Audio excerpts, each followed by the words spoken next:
backing us up, that's what we're doing.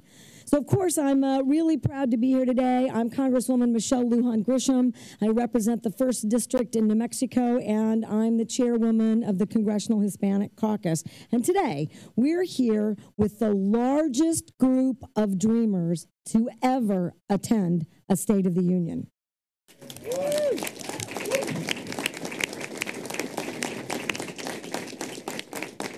And the value of this is twofold. We want to make sure that the president, as he addresses the nation, that he's seeing the faces of young people who are contributing to our communities every day, and for them to participate in a process where we want to make sure that those same ideals are being recognized by Americans. These young people, as you know, have been educated in our schools. They've gone to college on their own dime. They pass background checks. They've paid a fee to work here legally. They pay taxes. And they have meaningful, and we need them, careers and families. Dreamers are young people who are American in every single way except one. And they deserve to have a shot to fully contribute as citizens of the only country most of them have ever known. Our message to President Trump, Senator McConnell, and Speaker Ryan is clear today. 90% of Americans want Dreamers to be protected. The overwhelmingly majority of Congress does too. We want to stop holding them and stop prolonging the anxiety and terror that these young people and their families are feeling. We want them to give us a vote on one of many bipartisan solutions that, in fact, protects Dreamers. If the president and Republican leaders are serious about finding a solution for Dreamers before February 8th, and absolutely and unequivocally before March 5th, then they should simply just give us a vote. Stop holding these young people hostage. Do the will? Thank you. Stop holding them as your political pawns. Do the will of the people. Let's get government moving and to work again. And with that, a woman who needs no introduction, who's been a fearless fighter on this and so many other issues, our leader, Nancy Pelosi. Thank you. Aren't we proud of our chair of the Congressional Hispanic Caucus and for her courage and her leadership? Thank you, thank you, thank you. Thank you, Madam Chair, for bringing us all together today to salute our Dreamers who are here honoring the vows of our founders, creating a country where every generation took responsibility to make the future better for the next. It became known as the American dream, and we are here with Dreamers fulfilling that call. Their parents, and I want you to thank your parents for bringing you here. You are the pride of America, and and our Dreamers, you are here to stay. You are here to stay. As the chairwoman mentioned, dozens of Dreamers, the largest number ever to watch witness, observe, attend a State of the Union address, come with expressing beautifully their dignity and their courage and their respect for our institutions. We call upon the Speaker and the leader in the Senate to bring forth legislation that protects the Dreamers. Instead, we hear some rhetoric that brings tears to the eyes of the Statue of Liberty, fears to the hearts of so many people across the country. But it doesn't have to be that way. There is bipartisan support, not only overwhelmingly in the country, but bipartisan support in the Congress. And we will not rest. We will not stop. This will not end except happily for our Dreamers. So again, they are inspiration, but the hopes, dreams, and aspirations of their families to make the future better for them, they subscribe to American traits of optimism and courage and faith in the future. In doing so, they and our Dreamers and their families make America more American. Thank you for that. And now it is my privilege to yield and welcome to the House side a leader on this issue in the country, in the Congress, and greatly in the United States Senate. You'll hear from him in his own words, but I want to express gratitude on the part of all us who care about Dreamers for his extraordinary leadership on their behalf. Senator Booker, of New Jersey. Thank you very much. Thank you very much. Speaker Pelosi, maybe 2 years too early, but Speaker Pelosi, I am thrilled and honored to be here today and to be able to have the privilege of standing in front of an incredible group of Americans who are Americans in every single way except for a piece of paper. I'm very proud that tonight I am bringing a great American here to the Capitol for the State of the Union address. Her name is Liz. She is from New Jersey. She's from Richfield Park, New Jersey. She created a startup that employs over 800 people. She is a tech entrepreneur. Liz graduated second in her high school class, and she also runs a nonprofit helping Latino entrepreneurs have access to venture capital. This is the kind of talent, this is the kind of brilliance, this is the kind of genius, this is the kind of artistry, this is the kind of beauty that exists in our fellow Americans who are dreamers. And I just want to conclude by saying this. I, as an African American, know that I am here because of a dream. I stand here today because of bold dreamers who came before me when they were being denied full citizenship rights, even though, like the dreamers of today, they fought in our wars, even though, like the dreamers of today, there are innovators and our inventors, even though, like the dreamers of today, they teach in our schools and they are our first responders. I am here because of a dream. But there's not a black dream or a Latino dream or an Asian dream. There's one dream in this country, and that is the American dream. And in the words of a great poet, I tell you right now, all of us should be worried. Because as Langston Hughes said, there is a dream in this land with its back against the wall. To save the dream for one, you must save the dream for all. And now I'm going to bring this great whippersnapper, this great whip to the microphone, somebody I respect, somebody I love, a great American, Steny Hoyer. That was good. All right. I challenged him for a good introduction, and I think he succeeded. All of these dreamers who stand here with us were protected by President Obama.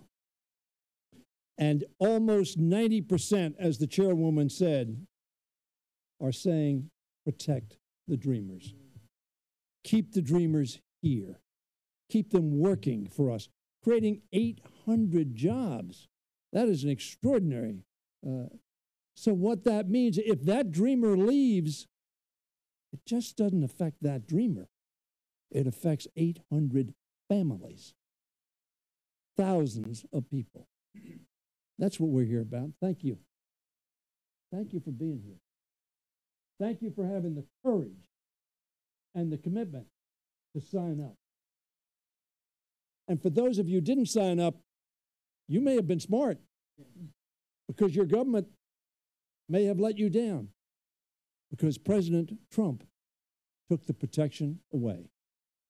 And he said to those of us in Congress, do it the right way. Yeah. He didn't say that he didn't want to protect the dreamers. He said, do it the right way. Pass legislation, which, as I said, and the chairwoman has said, almost 9 out of 10 Americans say it's the right thing to do. And so we're here today. We're going to listen to the President of the United States talk about the State of the Union. And the State of the Union is better because of the dreamers. The State of the Union will be brighter in the future if we make the right decision for dreamers. Cory Booker was right. Leader Pelosi was right. Michelle Lujan Grisham was right. America is a land of dreamers. Indeed, it is a land of dreamers. And that is why America is so great. Because of its diversity, because of its different views, and the ability to come together and work together. I am so proud to be here with a 19-year-old fireball who's going to make America a wonderful, wonderful place for those who come after her. Her name is a wonderful, wonderful name. We know Gabby Giffords. We know Gabrielle Giffords, who's done such a wonderful job. This is Gabriela Hernandez. Gabriela, thank you so much for what you're doing. She came here at 4. She's been to elementary school, junior high school, and she's now in college. And she said the other day when we were on TV together, she said, you know, I put my hand over my heart and I pledge allegiance to the only country I know, the United States of America. One nation, under God, indivisible. Let us hope that in the next few days, we say to these dreamers, dream on here.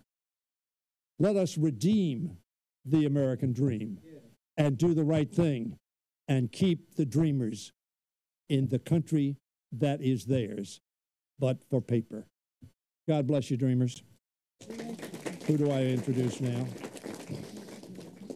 I don't know that I'm supposed to introduce the next speaker. I am supposed to introduce Judy Chu. So I will do that. Judy. But don't take that with you. I got you. Judy Chu is the chair of the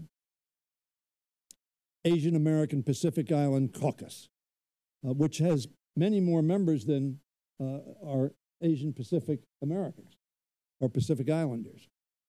Judy Chu was a former member of the Senate in California and was a strong, principled voice at that point in time. And she remains an extraordinary, strong leader on behalf of dreamers in America from wherever they come. Ladies and gentlemen, the chair of the caucus, Judy Chu.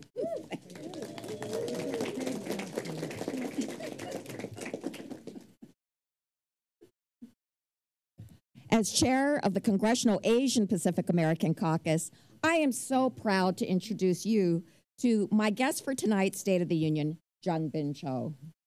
Jung Bin and his parents left Korea when he was just 6 years old. His parents wanted him and his younger brother to have a chance at the best education, so they worked hard, one as a hairdresser, the other at a gas station, to provide for their family. But as he grew, Jung Bin became aware he was different. Like how in high school, his younger brother couldn't travel with his sport team because he didn't have the right kind of identification. Or when he tried to get a Virginia State ID card and he was told that he didn't have the proper documentation. Jung Bin then realized that he was not documented, but none of it deterred him. He remained a dreamer in every sense of the word, and when DACA was announced, he became one. Thanks to DACA, he was able to get a job and save money to pay for college so that today he stands here as a proud graduate of Virginia Tech with a business information technology degree. And all he asks is that he not be deported to a home he never knew. If deported to South Korea, he would have to start anew speaking a non-native language to family that he's never met. Here he has roots, a community, and a future. And there's so many others like him. Jung Bin is one of 130,000 Asian Pacific Islander dreamers who wants nothing more than their shot at the American dream. And what I want Donald Trump to see tonight are the faces of these dreamers.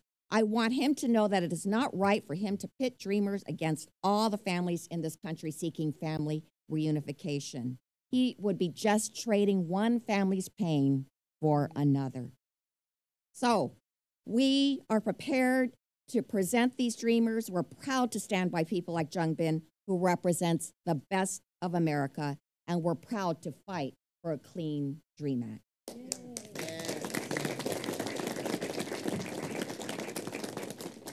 And now I'd like to introduce a very outstanding dreamer, Danae Joseph, a UCLA student, part of the UndocuBlack Network, and a guest of Senator Kamala Harris.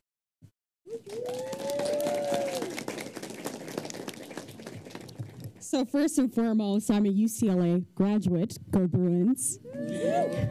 Hello, everyone. My name is Danae Joseph, and I am a 23-year-old DACA recipient from Los Angeles. I immigrated to the United States from Belize, Central America at the age of 7 years old, without my mother, father, or siblings. As the eldest child, my parents sent me to live with my maternal grandmother, who provided me with the tools to access opportunities that weren't readily available in Belize. It's because of their dream that I'm standing before you all today. As a DACA recipient, I was able to intern in a congressional office, study abroad in both Spain and Morocco, and most recently, earn a bachelor's degree in African American Studies from the University of California, Los Angeles. My next aspiration is to attend law school, graduate, and use my degree to craft and enact policies that don't criminalize the original dreamers, our parents and grandparents who have paved the way for us to have access to the opportunities that we do today. But that dream is deferred until Congress can pass a long-lasting solution to a long-standing problem. We need a Clean Dream Act now, a Clean Dream Act that doesn't use the 800,000 DACA recipients as pawns to criminalize the remainder of the immigrant community, a Dream Act that protects the diversity visa and the family-based immigration system. And lastly, a Dream Act that doesn't lead to the building of a wall that violates a basic human right, the right to immigrate. There are 600,000 Black undocumented Americans in this country. I'm only one of them. Shirley Chisholm once said, "If they don't give you a seat at the table, you must bring a fold-in chair." As a Black undocumented woman from Belize, I've always had to bring that folding chair to ensure that stories like mine are represented within the mainstream immigrant narrative. Granted, I am honored and grateful that Senator Harris chose me and has provided me with the opportunity to have a seat at the table. Thank you, Senator Harris, for recognizing that immigration is a Black issue. My liberation is bound to yours. If I'm not free, then you're not free. So it's important that we continue to advocate for our collective liberation. With each passing day, people are losing status and becoming subject to detention, deportation, and separation from families. The time to pass a Clean Dream Act is now, not February 8th and not March 5th, now. Thank you. Okay, and I was getting ready to forget who I have to introduce next. That is Representative David Price of North Carolina, the 4th District. Thank you. Great job. Thank you, and good afternoon. I'm David Price, 4th District, North Carolina. That would be Raleigh, Durham, Chapel Hill. I'm proud to join all these colleagues and all these dreamers in highlighting the stories of dreamers from across our country. These young people were brought to our country as very young people, very young age. They've known no other country as their own. They're our neighbors, our classmates, our colleagues, members of our armed services. They pledge allegiance to our flag. They help pay our taxes, and they contribute to our economy. And I'm honored to be joined today by one such person from my district. Her name is America Moreno Jimenez. And she's going to be my guest tonight at the State of the Union address. America was brought to our country when she was 2 years old. She's lived here for 22 years. Despite the persistent uncertainty and fear created by her immigration status, America persevered to graduate from high school and college and graduate school. Then, because of the DACA program, she was able to become a certified English as a second language teacher, filling a critical need in our state, serving an often overlooked population. So this is an inspiring story.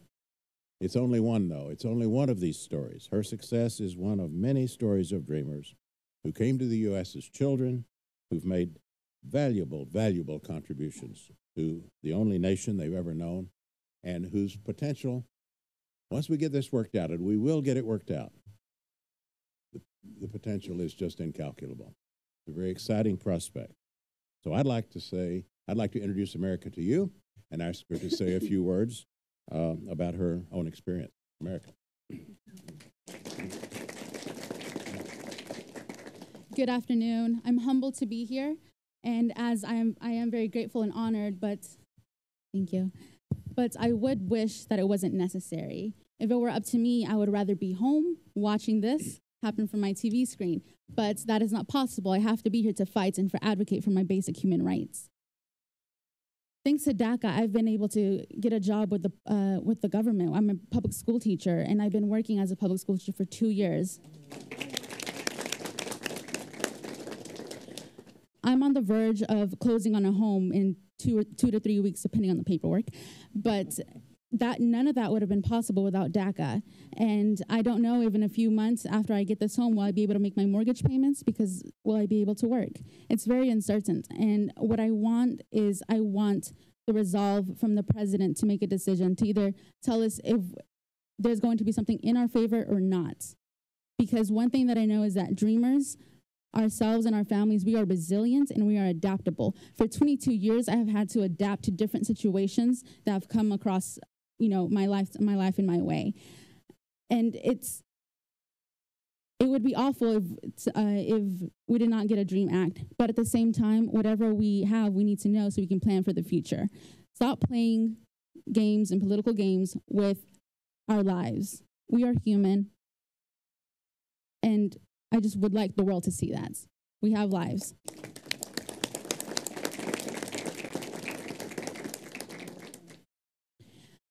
I think it's really important that we are all sharing our stories here. I have had many colleagues come up to me, many friends who said they've never met anybody who's undocumented. And it is until we raise our voices that we are able to change people's minds. A long time ago, 90% of Americans would not have thought that dreamers belonged here. But because of the work that we are doing here today, that is changing. The public wants this. We want this. Thank you.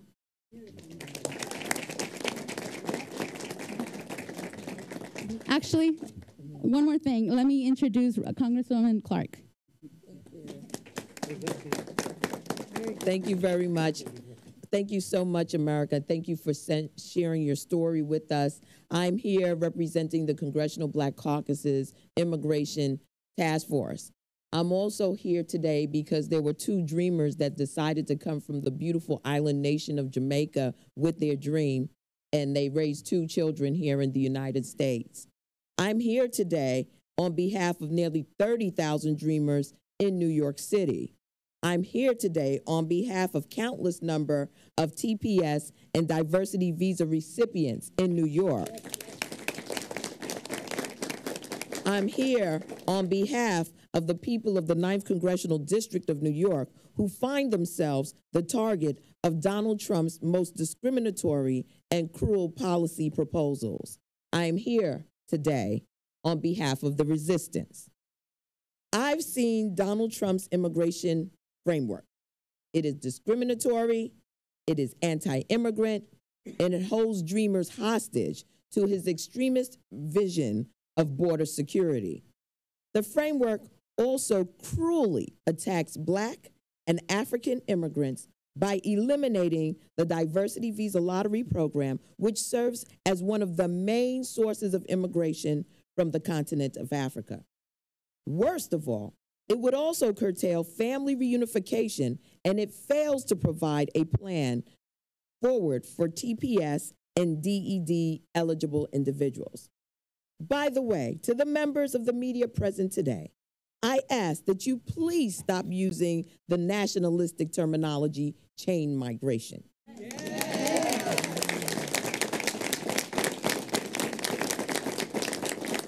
The correct terminology is family reunification. This combination of distortion shows that the administration is not yet serious about attracting bipartisan support and still does not value immigrants of color. The promise of America is that people of all backgrounds will be able to come and to thrive. This plan denies that promise. And on the eve of the State of the Union, I must say that we all must continue to resist. Having said that, it is now my honor and privilege to present to you Aldo Solano, Policy Director for Latino Health Coalition and guest of Congressman Blumenauer.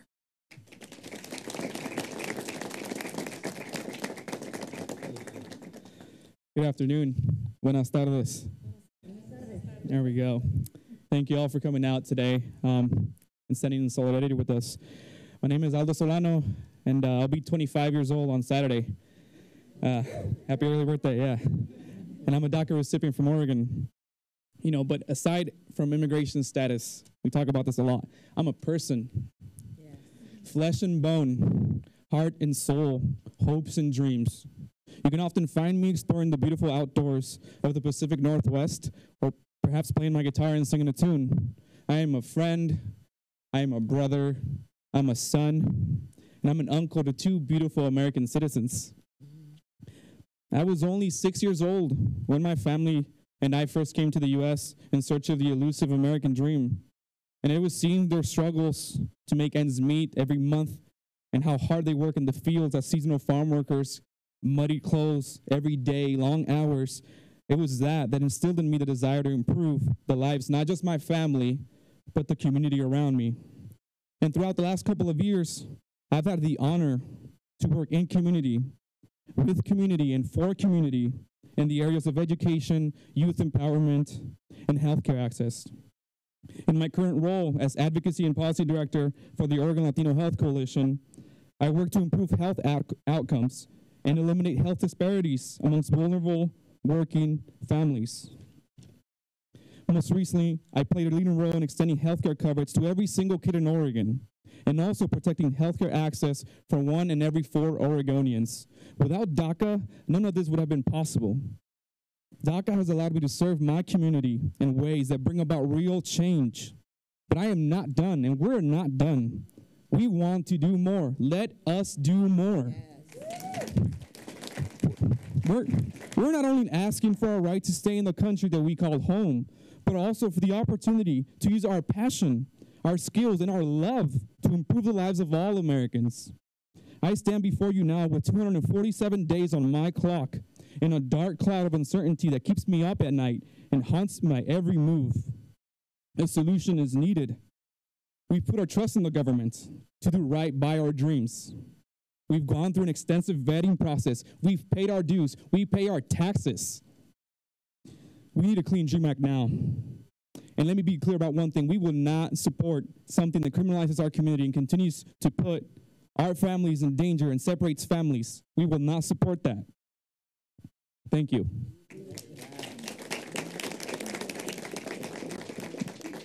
And up next, I'd like to introduce another incredible dreamer, Nicole Uriah. She's a 17-year-old high school student and guest of Congressman Jerry Cannoli.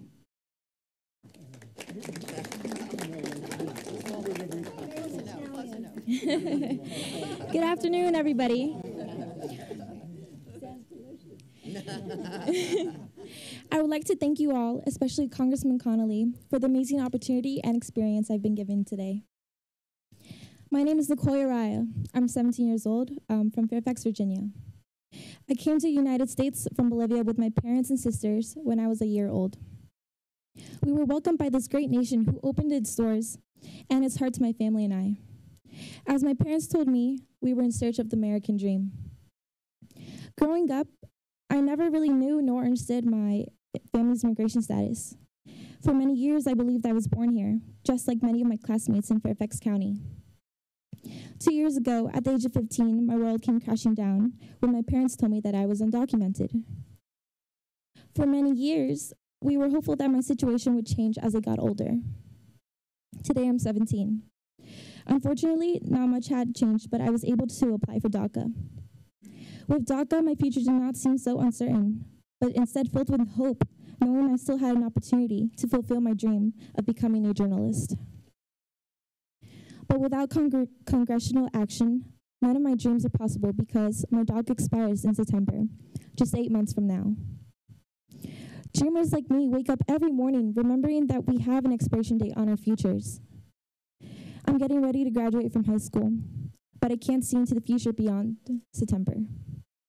As dreamers, we have hope that the country we call home will give us an opportunity to receive an education that will allow us to serve our our communities. We cannot do this alone, and we ask our congressmen and women to raise their voices. Think of the many dreamers losing their status every day that passes by, and pass legislation as soon as possible. Our future is in your hands. The United States is our home. We are Americans. We are here to stay. We are unafraid. Thank you. Thank you, Nicole. How beautiful. I want to call forward Melody Klingenfuss. Come forward, Melody. She's all the way back there.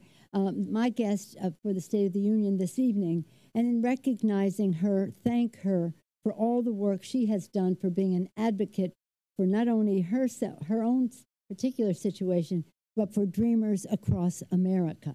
She's part of CHIRLA, and that I mentioned them because there's so many groups who have been organized to protect our dreamers. And again, put them on the pedestal they deserve to be on. That's why 90% of the American people want the dreamers to be here and to be here with full status. So I wanted you all to meet Melody and thank her and CHIRLA and all of the organizations that help all of us honor our vows of our founders of honoring the American dream. Thank you, Melody. Thank you, Jim. Madam Chair, now yield to the distinguished chair. Q&A. I think that we have, per usual, been re-inspired by the incredible stories of strength and capacity and community and engagement. And at this time, we are at the formal end of this press conference, but are happy to entertain maybe some brief questions from the press. Yes.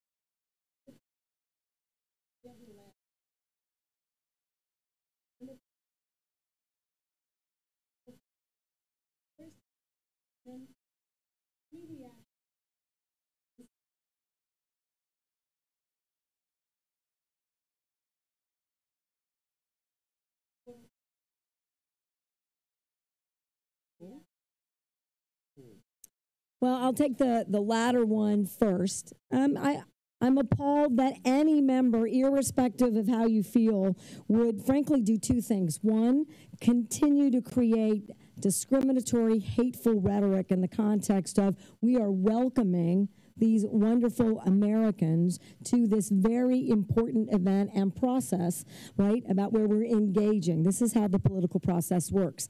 And two, I find it actually incredibly more disturbing because, you know, we have constitutional protections to do our jobs for every constituent that we have, and I find it personally offensive that that member of Congress is interfering with my ability to do my job, which is not constitutional. So I hope somebody tweets that out. And then I'm going to call on leadership, but also, look, I think it's both good and bad that we're seeing more Democrats and Republicans really push back on a White House that doesn't appear to be really negotiating in good faith. When you have individuals who are making policy in the White House who are not interested in legal immigration, this is not a serious effort. I want to take the president at his word, and we'll see tonight. And that word is this. I want 1.8 million dreamers to be protected, that I expect to get legislation that will do that I understand and agree that they ought to have a pathway to citizenship. Tying that to other anti-immigrant, anti-minority community issues is completely inappropriate and unfair, and that leverage we are rejecting. We believe that many more moderate Republicans and many more Democrats are becoming incredibly educated on these issues and are standing up for equality and justice, the very American values that make us American. That tells me that there is a path, there will be a path, and tonight could be more evidence of where we see ourselves winning this battle because it's the right thing. And as these young people have said, this is a civil rights issue. It's not a Hispanic Latino issue. It's not a dreamer issue. Dreamers are impacted right now, but they all talk to you about their families. This is about getting the civil rights issue right in this country. We're not about to stop fighting for that. Right. Does anybody else? Sure. And the Dreamers, I just want to the Dreamers all come and say, I have no idea. My wonderful friend and colleague from Texas, Sheila Jackson Lee, is being the most respectful of the incredible folks we have here today. Not every member got to introduce their guest. I have no idea how long the press can be here. Right, but we'd love the Dreamers to walk up here and give your name and where you're from, give you a sense about who's, we're working hard to reflect the diversity of America. So why don't we do that? And I know that you wanted to ask a question, but let's value their representations too. Say one thing. As a senior member of the Judiciary Committee, the actions here in the United States Congress are constitutionally protected. As the chairwoman said, we are doing our duty. But if you are not violating the law and you are an invited guest, you need not be in jeopardy of being denied a constitutional right to free speech and free association and free access. That is what these Dreamers have the right to have within the boundaries of this nation. So I would say to the congressman, you try it.